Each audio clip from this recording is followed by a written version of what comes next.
Gilles Brial, le plus corrompu des politiciens actuels, échappe à la justice malgré des preuves accablantes, alors que Christian Théin de la CCAT a été arrêté sans la moindre preuve. Dans une société qui se targue d'être démocratique, l'affaire impliquant Gilles Brial pose de sérieuses questions sur l'équité et la justice. Brial, homme d'affaires et politicien influent, a été impliqué dans une agression brutale contre un jeune gendarme kanak.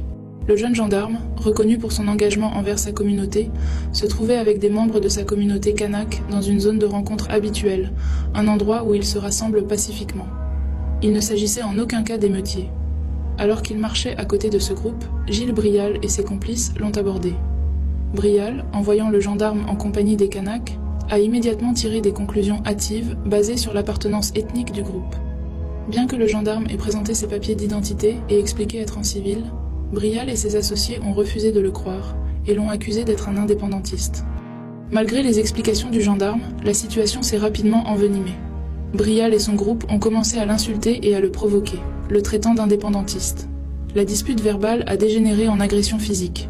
Brial et ses complices ont encerclé le gendarme et l'ont frappé violemment, principalement au visage et au torse, lui infligeant des blessures graves. Des témoins oculaires ont fourni des récits détaillés de l'agression, décrivant comment Brial a mené l'attaque avec une violence extrême.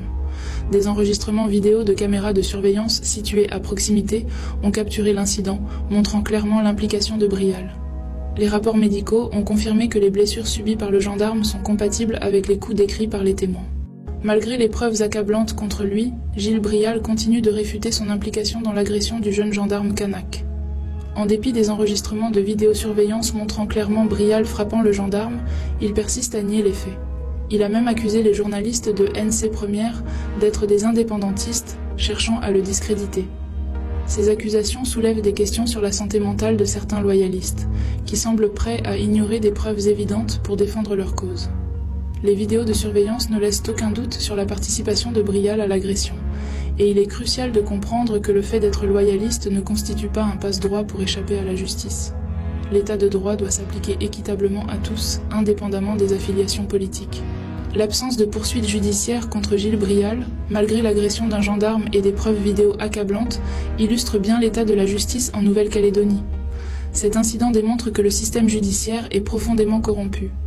On observe que le fait d'être loyaliste et blanc semble conférer un certain avantage, permettant à des individus comme Brial d'échapper aux sanctions. Cette situation renforce le sentiment d'injustice et de favoritisme et met en lumière les disparités criantes dans le traitement des citoyens par la justice locale.